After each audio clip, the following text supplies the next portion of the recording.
Ladies and gentlemen, as a background information, COMESA Business Council is a business member organization bringing together a diverse group of businesses and associations in the region from 34 sectors in 21 countries of COMESA.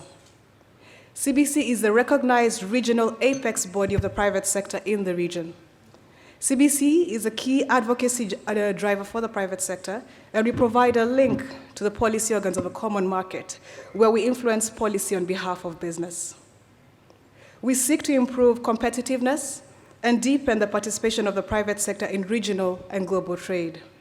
This includes prioritizing and taking specific advocacy strategies to address key business impediments and measures that affect our industries and have a direct bearing on the participation of our businesses in trading in COMESA. Ladies and gentlemen, distinguished delegates, as we look to the agenda of the day, I would like to just bring to you a bit of insight. Africa has an estimated population of more than 1.3 billion people that's growing at over 2% annually in most countries.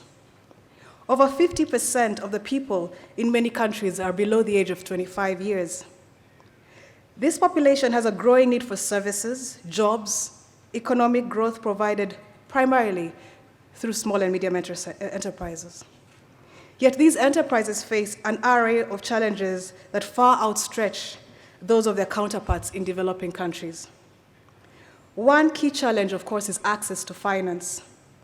Financial access is the single biggest hindrance to both the establishment of new African enterprises and the growth of existing ones. It is estimated that the continent's formal small and medium enterprise sector has an annual financial gap of about $136 billion US. It is important to note that SMEs account for over 80% of businesses in Africa, so investment potential can be unlocked in Africa through financing this particular market segment. Over 70% of the business community in COMESA is governed by SMEs, of which a large number rely on cross-border trading. It is therefore important to acknowledge the small-scale traders play an important role on the economic and social development of COMESA member states through cross-border trade. Nevertheless, this segment of the economy is largely informal, transacting using inefficient channels and risky cash. In addition, these SMEs face a number of challenges which affect intertrade within the region, and some of the challenges include relying on costly informal finance, which includes forex costs, transactional costs, and having little access to formal financial services in the region.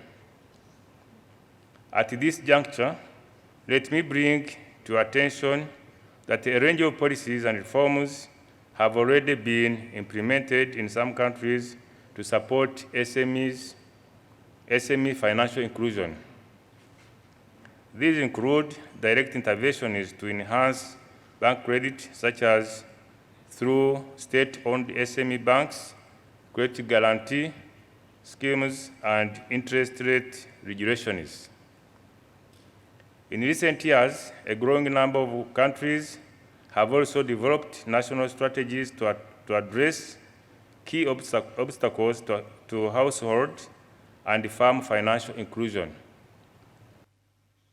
The COMESA Business Council Digital Financial Inclusion Common Payment Policy Guidelines covers consultations which were done in the following countries: Egypt, Ethiopia, Kenya, Malawi, Mauritius, Rwanda, Tanzania, Uganda, and Zambia.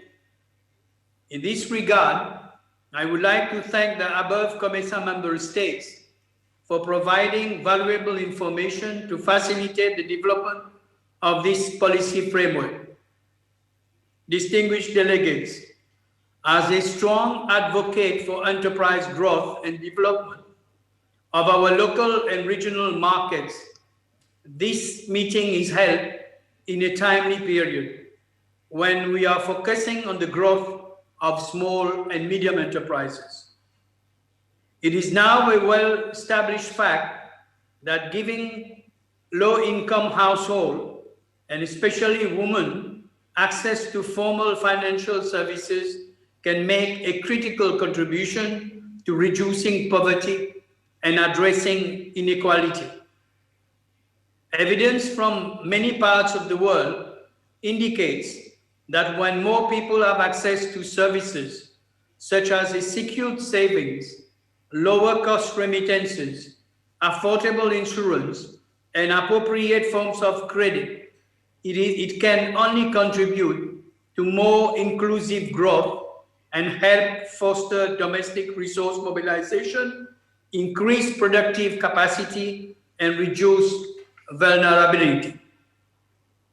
The digital payment system platform for COMESA and Africa at large can be enormous, with potential gains in growth of regional trade. For digital financial services to flourish, ladies and gentlemen, it should be emphasized that there is need for a legal and regulatory framework that is not only predictable, but also risk-based and fair. One that allows for new entrants while being technology neutral. It is also important that we guard against excessive non-risk-based compliance costs. The cost to serve has become such a sensitive issue in banking and financial services these days. We do know that technological progress has been central in all of these innovations, but it is not enough. And we need to be very clear in our minds that policymakers and regulators have to step up and help ensure that these frameworks are in place to ensure that we can grow these different sectors that are emerging and proving very exciting. But that's not enough, of course. We know that there will need to be concerted efforts from the various players that we've already mentioned, such as entrepreneurs, but also large incumbents, including big banks, alongside consumers. Another critical aspect we should consider in achieving digital financial inclusion is the balancing of risk and innovation. While innovation in financial services is essential for expanding financial inclusion, it also does introduce new risks, both at the individual level and the systemic level. And of course, these risks need to be identified and mitigated in good time. Low-income households and SMEs can benefit from advantages presented in mobile money, fintech services, and online banking. Financial inclusion as a result of digital financial services can also boost economic growth.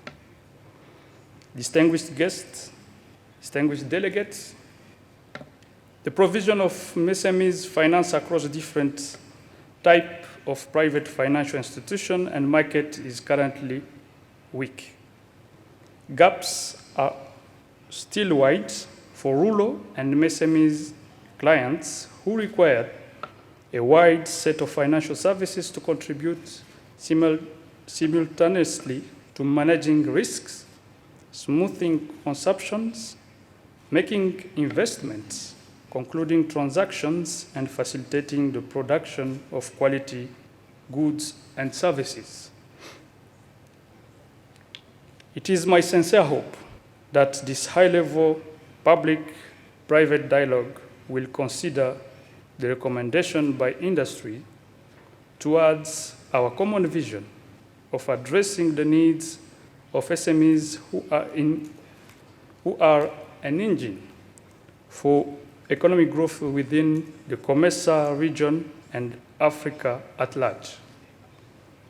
The impact of COVID-19 pandemic on conventional supply chain networks has created a sense of urgency in facilitating efficient local and regional resourcing of inputs by MSMEs. Frictionless transactions that are fast and low cost are therefore central to the enhancement of the intra-regional trade and economic development.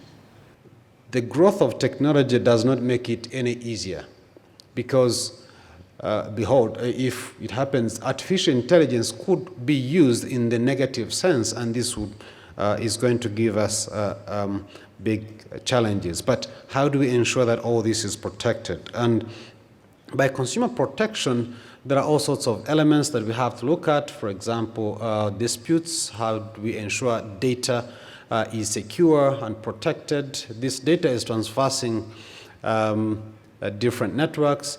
And now this brings me to a very complex debate that has to take place, and we get to settle it, is data protection and data localization. If you have a cross-border transaction and there are elements of my personal data that needs to be transversed across, how do we ensure that we have rules and regulations that govern both? Where you have data that has to reside in a particular country, so how do we ensure these cross-border data flows that allow, that we're actually discussing about? Yeah. And the final part is mobile money guidelines. I touched on it a little earlier. Who regulates mobile money in what country? What sort of policies are in place? What are the rules of engagement? If you are transacting cross-border, what sort of currency are you going to use? Are you going to be settled in? And what sort of fees and charges are attracted to this? So how do we ensure that we have all these in place? And for us to have all these elements, they have to ride on a digital ID infrastructure.